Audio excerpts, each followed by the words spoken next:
हरियाणा की हर अपडेट के लिए बेल आइकन दबाएं और सब्सक्राइब करें STV हरियाणा न्यूज। नमस्कार, आपके साथ मैं अनामिका अजय मिश्रा। कोरोना काल में लोगों के आय के संसाधन सीमित हो रहे हैं। ऐसे में हर कोई दो दो पैसे की बचत करने में जुटा है, लेकिन हर रोज बढ़ती महंगाई में लोग चाह कर भी बचत नहीं कर पा रहे और वहीं सब्जियों के दाम आसमान छू रहे हैं। एक रिपोर्ट देखें।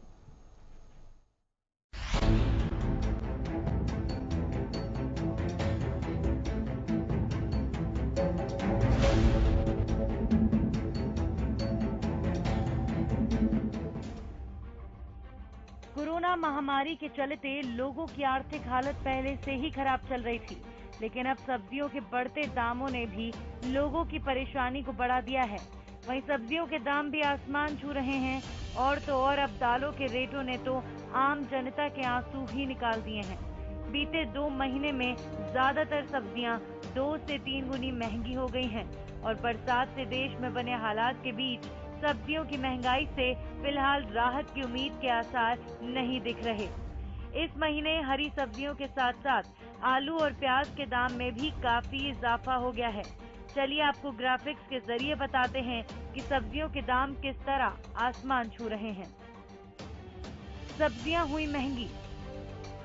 मटर 250 रुपए किलो, हरा धनिया 300 रुपए किलो, आलू 40 रुपए किलो, प्याज 30 रुपए किलो, मटर 200 रुपए किलो, शिमला मिर्च 100 रुपए किलो, हरी मिर्च 120 रुपए किलो, टमाटर 70 से 80 रुपए किलो, घिया 50 रुपए किलो, तोरी 45 रुपए किलो, टिंडा 55 रुपए किलो, अरबी 45 रुपए किलो और बैंगन है 40 रुपए किलो। देश के कई हिस्सों में हुई भारी बारिश और बाढ़ के हालात के चलते हरी सब्जियों की आवक घटने से इनकी कीमतों में भारी इजाफा हो गया है। आलू, प्याज, टमाटर समेत तमाम हरी सब्जियों के दाम आसमान चढ़ गए हैं। दिल्ली NCR में बैंगन, लौकी और तोरई भी 50 रुपए किलो मिल रही है। फूल गोभी 120 रुपए किलो तो शिमला मिर्च 100 रुपए किलो हो गई है। प्याज जो 20 रुपए किलो मिल रहा था अब 30 रुपए किलो से ऊंचे भाव पर मिलने लगा है। टमाटर जिसे किसान जून महीने में औने पौने दाम पर बेचने को मजबूर थे, इस समय दिल्ली NCR के बाजारों में 60 से 70 रुपए किलो ग्राहक को मिल रहा है।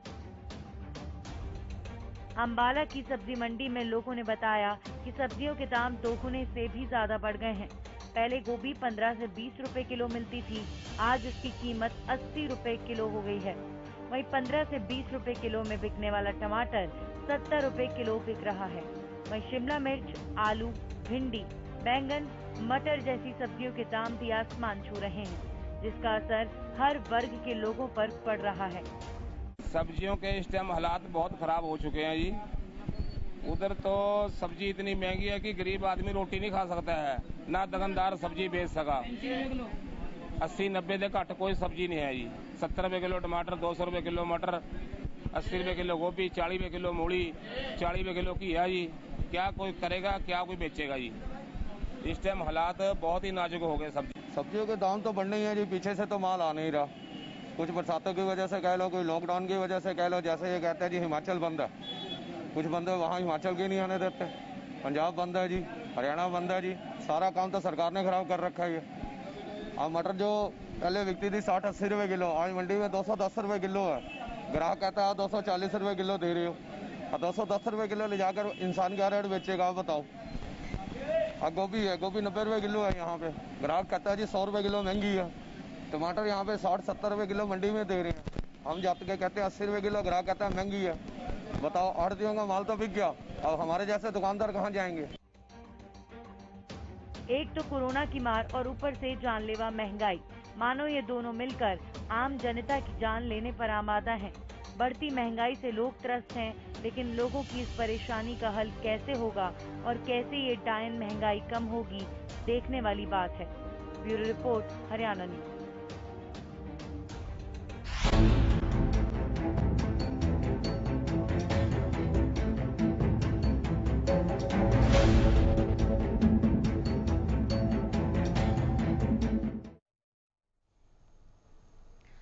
तो महंगाई पर लगाम कब? मुझे पता है आप सबके जहन में यही सवाल इस वक्त उठ रहा है जिसका जवाब आप तलाश रहे हैं, तो यहीं इसी चैनल पर रुकिए, हम देखते हैं इसका जवाब क्या है। हमारे साथ मार्केट एक्सपर्ट प्रदीप मिश्रा जी यहाँ पर मौजूद है। बहुत स्वागत है प्रदीप जी आपका।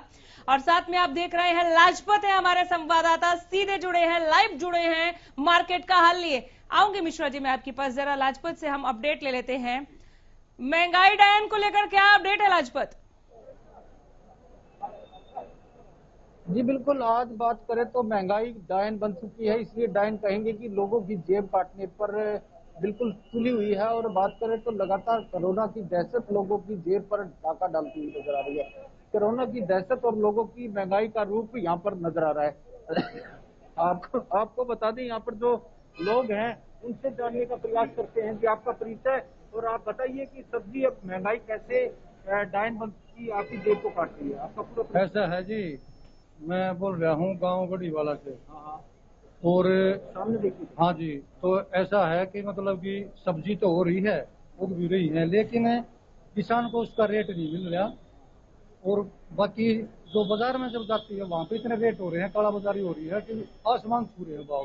तो बीच के कहीं ना कहीं दलाल महंगी कर रहे हैं, किसानों की जेब पर डाका, लोगों की जेब पर डाका। तो ये तो दलाल कहीं ना कहीं लोगों की जेब पर डाका पड़ रहा है ना, ये तो सीधा सीधा लोगों की जेब पर डाका है। और किसान बेचारे दुखी हैं।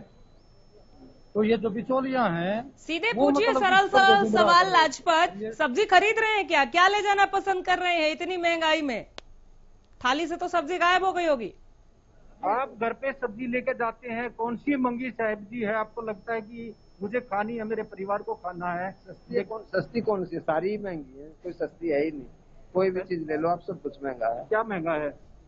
सब कुछ, आलू ले लो, प्याज ले लो, तोरी ले लो, घिया ले लो, बैंगन ले लो, जो मर्जी सब्जी, आम सब्जी पहले के आम मुकाबले आदमी तो खाता कम है, खरीदते तो होंगे सारी अब। महंगी है। तो कहीं ना कहीं दलाल बिल्कुल दलाल।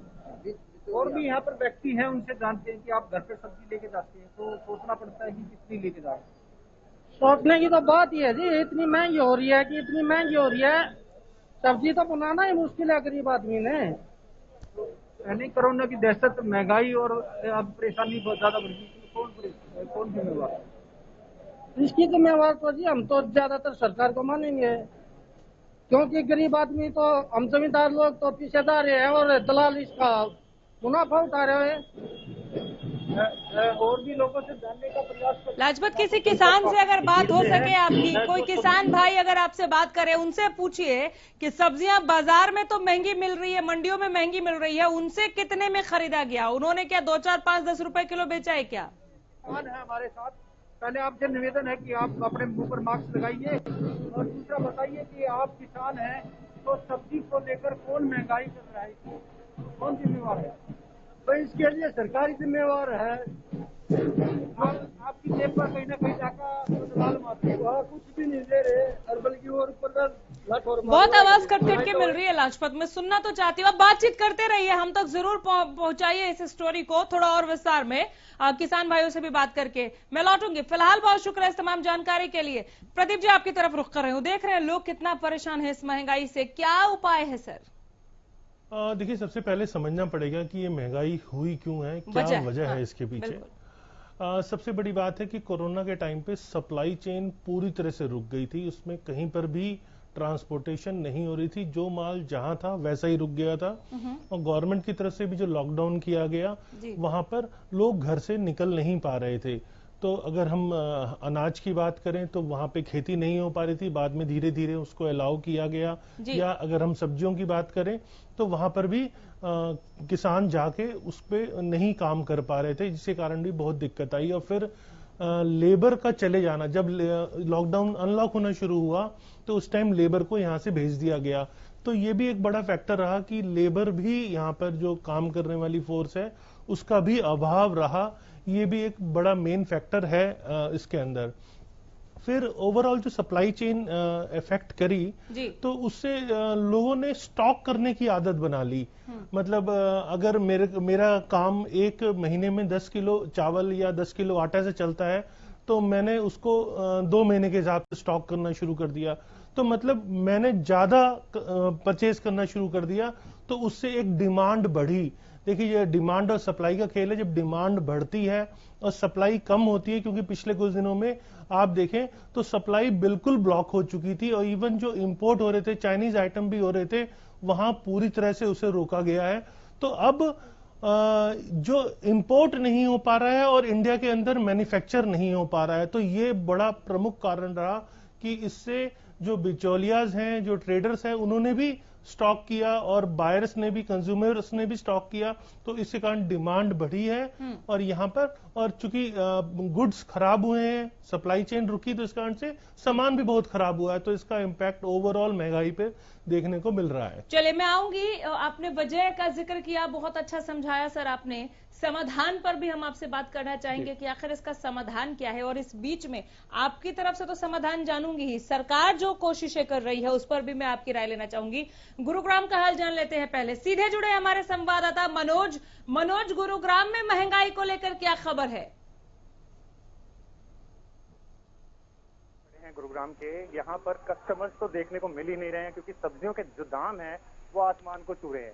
हमारे साथ एक सब्जी विक्रेता है, हम इनसे जानते हैं कि किस तरह लोग यहाँ पर पहुंच रहे हैं और कितनी सब्जी खरीद रहे हैं और पहले के मुकाबले कितने जो उछाल है दामों में वो आया है। सर एक बार अपना नाम बताइए। अच्छा भूरे जी, कितना सब्जियों में कितने प्रतिशत बढ़ोतरी हुई है, पहले ये बताइए। तकरीबन हर सब्जी का 10 रुपये किलो, 15 रुपये किलो। अच्छा, टमाटर पे ज्यादा, मटर पे ज्यादा, प्याज पे ज्यादा। तो अब ये जो कस्टमर यहाँ पर थे मुकाबले कस्टमर कितने ग्राहक हैं यहाँ? मैं आऊंगी, कुछ तकनीकी गड़बड़ी है यहाँ पर। मनोज, मैं दोबारा लौट कर आती हूँ सरकार की कोशिशों पर। सरकार कह रही है आत्मनिर्भर भारत बनाएंगे, ये आत्मनिर्भर हम हो पाएंगे? ऐसे में डिमांड और सप्लाई को हम नहीं कंट्रोल कर पा रहे हैं, महंगाई बेलगाम हो चुकी है, आत्मनिर्भर कैसे पॉसिबल है? देखिए अनामिका, यहाँ सबसे बड़ी बात यह कि पिछले 20 सालों की अगर हम बात करें तो गवर्नमेंट ग्लोबलाइजेशन, लिबरलाइजेशन की बात कर रही थी और अब अचानक आके वो आत्मनिर्भर की बात होने लगी। तो जब 20 साल में हम ग्लोबलाइजेशन ही पूरी तरह से नहीं कर पाए, तो अब 2 महीने में आत्मनिर्भर कैसे हो सकते हैं? ये बात सबसे बड़ी समझने वाली है, क्योंकि अब तक हम सबको इंडिया में इनवाइट करते आ रहे हैं, अब हम खुद बनाने की बात कर रहे हैं। देखिए अगर हम डेटास को उठा के चेक करें तो इंडिया के अंदर एफडीआई जो आया है, इन्वेस्टमेंट्स जहां जहां से आई है वो 2-4 बड़ी कंपनियों के पास ही इन्वेस्टमेंट आई है। 70% के आसपास की इन्वेस्टमेंट 2-4 बड़ी कंपनियों के पास आई है। मतलब जो इंडियन कंपनीज और हैं वहां पर पूरी तरह इन्वेस्टमेंट नहीं पहुंच पाई है और ये कुछ ही लोगों को इसका फायदा मिल रहा है।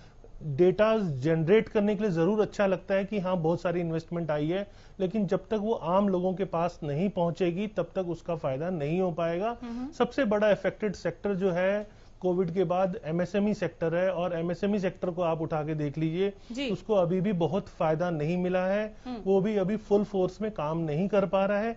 और लोन देना मेरे को लगता है सॉल्यूशन नहीं है। लोन नहीं, वहां पर डायरेक्ट मनी ट्रांसफर जब तक नहीं होगा तब तक लोगों का कॉन्फिडेंस पूरी तरह मार्केट में नहीं लौट पाएगा। और कोविड की वैक्सीनेशन ये अपने आप में एक बहुत बड़ी समस्या है, जो कि कई चेक्स होने के बावजूद भी, ट्रायल होने के बावजूद भी अभी तक पूरी तरह नहीं आ पाई है। तो इन चीजों को अगर जब तक गवर्नमेंट इस पे काम नहीं कर पाएगी तब तक ये डायरेक्ट बेनिफिट होता हुआ, इकोनॉमी को रिवाइव होता हुआ नहीं दिख रहा, और तब तक ये महंगाई इसी तरह बढ़ती रहेगी। ऐसे में लोगों के पास क्या उपाय रह जाता है? क्योंकि सब फल सब्जियां तो खानी है, कोविड से कैसे लड़ेंगे, इम्यूनिटी भी बूस्ट रखना है अपना, तो इस पर मैं आऊंगी आपके पास कि और क्या हम इसमें उपाय ढूंढ सकते हैं महंगाई पर नकेल कसने के लिए, लगाम लगाने के लिए। छोटा सा ब्रेक, फौरन लौट रहे हैं। लगातार बात कर रहे हैं महंगाई पर लगाम कब, क्या महंगाई आने वाले दिनों में घटेगी, कम होगी, इसी का हम यहाँ पर जवाब तलाश रहे हैं। प्रदीप मिश्रा, मार्केट एक्सपर्ट, इस वक्त हमारे साथ यहाँ पर स्टूडियो में मौजूद है हरियाणा न्यूज के। उपभोक्ता के पास क्या ऑप्शन है इस वक्त? सब्जी चाहिए, जैसे कि ब्रेक पर जाने से मैंने पहले कहा कि जब तक हम इन चीजों को नहीं खाएंगे, अपने बॉडी को नहीं देंगे ये चीजें, तब तक हम अपना इम्यून बूस्ट नहीं कर सकते और कोरोना का सीधा अटैक होगा सर तब। वैसे कोरोना ना भी रहता तो ये बहुत जरूरी चीज है आमजन के लिए। देखिए अनामिका, मैं तो कहूंगा कि एक्साइज सबसे ज्यादा जरूरी है इस टाइम पर। आम आदमी के लिए जो बहुत ज्यादा खर्च का बोझ नहीं झेल पा रहे हैं उनके लिए तो एक एक्साइज ही सबसे बेस्ट रेमेडी है। और बहुत ज्यादा ओवरटेक, काढ़ा वाड़ा लेना, ये सब भी कई बार बॉडी को हार्म करता है, तो उसके लिए भी एक लिमिटेड ही लेना चाहिए। और एक्सरसाइज सबसे बेस्ट उपाय है। यहाँ पर गवर्नमेंट को ज्यादा काम करने की जरूरत है। गवर्नमेंट वैक्सीनेशन पे काम ऑलरेडी कर रही है, ट्रायल्स ऑलरेडी चल रहे हैं। जैसे मैंने कहा, एमएसएमई सेक्टर सबसे ज्यादा इफेक्टेड है। अगर उसको बूस्ट दिया जाए, डायरेक्ट मनी ट्रांसफर की जाए, लोन ना देकर डायरेक्ट मनी ट्रांसफर हो और उस पे वर्कफोर्स पूरी काम कर पाए, उससे कुछ रियायतें दी जाए, तो मेरे को लगता है कि ये आगे बढ़ सकता है। मान लीजिए रियल एस्टेट की हम बात करते हैं, तो रियल एस्टेट भी पूरी इकोनॉमी को पुश करता है। उससे बहुत सारी एंसिलरी इंडस्ट्रीज भी उसके साथ जुड़ी हुई हैं। तो रियल एस्टेट में stamp duty, GST double load होता है, तो उसको भी अगर हम कट करते हैं, गवर्नमेंट उसको कट करके ट्रांजैक्शंस को मूव कराती है, तो वो भी धीरे धीरे जो एंसिलरी इंडस्ट्रीज है उसको काम मिलेगा। और ओवरऑल जॉब क्रिएशन ही सॉल्यूशन है। जब तक जॉब क्रिएशन नहीं होगी तब तक ये इसी तरह चलता रहेगा, और इसको रोकने का गवर्नमेंट के पास जो सरल उपाय है वो जॉब क्रिएशन ही है। ठीक है सर, हमने बात की यहाँ पर डिमांड सप्लाई की, क्रेता विक्रेता की, सरकार की कोशिशों की, सरकार के आत्मनिर्भर वाले बयान की। ठीक, एक पक्ष रह गया इस महंगाई में, हम उनको नहीं भूल सकते। अब जरा सोचिए, जब 300 रुपया किलो धनिया, और देखिए ब्रोकली और धनिया में क्या अंतर रह गया, 350 रुपया किलो ब्रोकली जब जा रहा है मार्केट में, उस वक्त किसान पर क्या बीतती होगी। उसकी जेब से तो इतना महंगा नहीं गया। तो किसान और बिचौलियों वाले पक्ष पर भी मैं बात करना चाहती हूँ। बिचौलिए चांदी कूट रहे हैं, किसान रो रहा है इस महंगाई में भी। देखिए, काला बाजारी तो बिल्कुल ठीक कहा आपने। काला बाजारी ऐसे टाइम पे बढ़ जाती है। यहाँ गवर्नमेंट को ही थोड़ा सा एक्टिवली पार्टिसिपेट करना पड़ता है। ड्यूरिंग कोरोना काफी पार्टिसिपेट किया भी गवर्नमेंट ने। अभी आप देखें तो एक्सपोर्ट को भी बंद कर दिया गया, प्याज के एक्सपोर्ट को। तो गवर्नमेंट अपनी तरफ से स्टेप उठा रही है, लेकिन कई बार कई चीजें एड्रेस नहीं हो पाती, गवर्नमेंट तक पहुंच नहीं पाती। इस तरह आम आदमी को भी इसको सजग होने की जरूरत है। अगर कोई काला बाजारी कर रहा है तो आम आदमी का भी ये फर्ज है गवर्नमेंट डिपार्टमेंट तक ये जो कंप्लेंट पहुंचाए, जिससे कि किसी टाइप की काला बाजारी रोकी जाए। देखिए, सिर्फ किसान ही इम्पैक्टेड नहीं हुआ है, इम्पैक्टेड इंडिया के अंदर ही नहीं, पूरे वर्ल्ड के अंदर हर आदमी हुआ है। तो सबकी अपनी अपनी परेशानी है, कोई कहीं इफेक्ट हो रहा है, कोई कहीं इम्पैक्ट हो रहा है। तो ओवरऑल मेरे को लगता है कि ये एक आम आदमी तक नहीं, ये आम आदमी तक पहुंच चुका है, सिर्फ कुछ लिमिटेड लोगों तक ये नहीं है। जी सर, मोटा मोटी अगर हम बात करें, कंट्रोल सरकार ने ही करना है, सरकार का ही आदेश प्रशासनिक तौर पर आएगा और उसके बाद वो मंडियों में जाके क्रियान्वित होगा। ठीक जी, सरकार के पास इस वक्त क्या प्लान होना चाहिए, क्या कर सकती है सरकार, ताकि कम से कम 2-3 दिन में ही सही इसे नीचे, हम इस ग्राफ को नीचे लेकर आए। देखिए, जैसा मैं देख पा रहा हूं कि गवर्नमेंट अपनी तरफ से कोशिश कर भी रही है, लेकिन उसके बावजूद भी कीमत बहुत हाई हो गई है। इस टाइम पर सब्जी के रेट नीचे आने शुरू हो चुके होते हैं। जो सब्जी 15-20 रुपए किलो मिल रही होती है, वो इस टाइम 70-80 और 100 रुपए किलो तक चल रही है। तो यहाँ पे गवर्नमेंट को ही स्टेप लेने पड़ेंगे। गवर्नमेंट को डायरेक्ट फार्मर से रिटेल मार्केट तक अगर वो सप्लाई चेन स्टार्टअप कर पाए, उसको एस्टेब्लिश कर पाए, तो कहीं हद तक मिडल मैन की जो काला बाजारी है, वो स्टॉक मेंटेन करना, वो पूरी तरह से खत्म हो पाएगा। तभी वो एक आम आदमी तक सही रेट पे पहुंच पाएगा और किसान भी बेनिफिटेड होगा, आम आदमी भी बेनिफिटेड होगा, उसकी जेब पे प्रेशर भी कम पड़ेगा। तो मेरे को लगता है यही इसका एक सॉल्यूशन है। हर बार जब सब्जियां महंगी होती है, खासकर हमने प्याज टमाटर के जो रंग हैं वो सुर्ख होते हुए देखे हैं, आसमान छूते हुए इनके दाम देखे हैं, लेकिन इस बार तो हद हो गई। हर एक सब्जी महंगी है सर बाजार में। लेकिन कई बार ये कहा गया कि ओले पड़े, बारिश हुई, इस वजह से सब्जियां जो हैं वो बर्बाद हो गई और जो थोड़ा स्टॉक बचा वो महंगे दामों पर मार्केट में आया। ठीक, इस बार इतनी तेज बारिश भी नहीं हुई है। अन्नदाता ने इस कोरोना संकट में, जो धरती पुत्र हैं, उन्होंने सबका पेट भरने का काम किया। आपने खुद बताया, हमने इंपोर्ट बंद कर दिया, आपने प्याज का इसमें एग्जाम्पल भी दिया। उसके बावजूद भी महंगी सब्जी लोग खा रहे हैं। क्या इसके पीछे काफी हद तक ट्रांसपोर्टेशन भी एक जिम्मेदार है? देखिए, ट्रांसपोर्टेशन तो अब करीब करीब खुल चुकी है। बीच में जब कोरोना के टाइम पर तो बिल्कुल ही पूरा ही लॉकडाउन था, तो उस टाइम ट्रांसपोर्टेशन, या जब मैं ट्रांसपोर्टेशन की बात कर रही हूँ प्रदीप मिश्रा जी, तो मैं दोनों एंगल से बात कर रही हूँ। एक तो बीच में ठप रहा, हालांकि जो जरूरी एसेंशियल चीजें थी उनको जरूर भेजा जा रहा था, आप बॉर्डर आर पार लेकर आ जा सकते थे, घर तक डोर स्टेप आप पहुंचा सकते हैं उसको, ये था। लेकिन ये उस तरह से नहीं हो रहा था। 100 लोग बाजार जा रहे हैं और एक गाड़ी आ रही है दूध या फल सब्जियों की, वो अंतर है उसमें। एक तो ये बात हो गई जो बीच में ठप रहा, जैसे आपने डिमांड सप्लाई का जिक्र किया। दूसरा, इस वक्त लगातार पेट्रोल डीजल के महंगे दामों की वजह से भी मैंने इन दोनों एंगल से ट्रांसपोर्टेशन का जिक्र किया है। अब बोले। देखिए, पूरी तरह से ठप नहीं था, लेकिन हाँ ठप था। एक आम जो ट्रांसपोर्टर था उसको परमिशन लेकर चलाना ही अपने आप में बहुत बड़ी टेढ़ी खीर हो गई थी, क्योंकि परमिशंस भी इजीली अवेलेबल नहीं हो रहे थे। तो वो बात और है कि धीरे धीरे गवर्नमेंट ने इस पे काम स्पीडली किया और परमिशन स्टार्ट किए। उसके बाद एसेंशियल सर्विस शुरू हुई।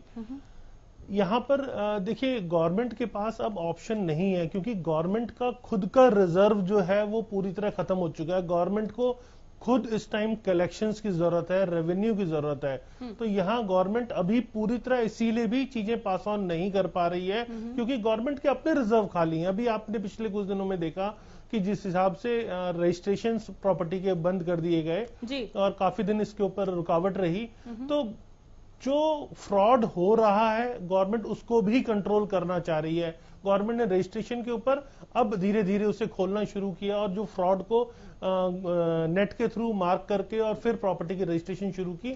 तो ऐसा नहीं है गवर्नमेंट इस पे काम नहीं कर रही, गवर्नमेंट काम कर रही है। लेकिन सबसे बड़ी बात है, गवर्नमेंट के हाथ खुद खाली है। जब तक गवर्नमेंट के पास कैश फ्लो नहीं बढ़ेगा तब तक गवर्नमेंट आम आदमी तक उसे ट्रांसफर नहीं कर पाएगी। तो गवर्नमेंट को भी इस टाइम कैश फ्लो को देखना जरूरी है।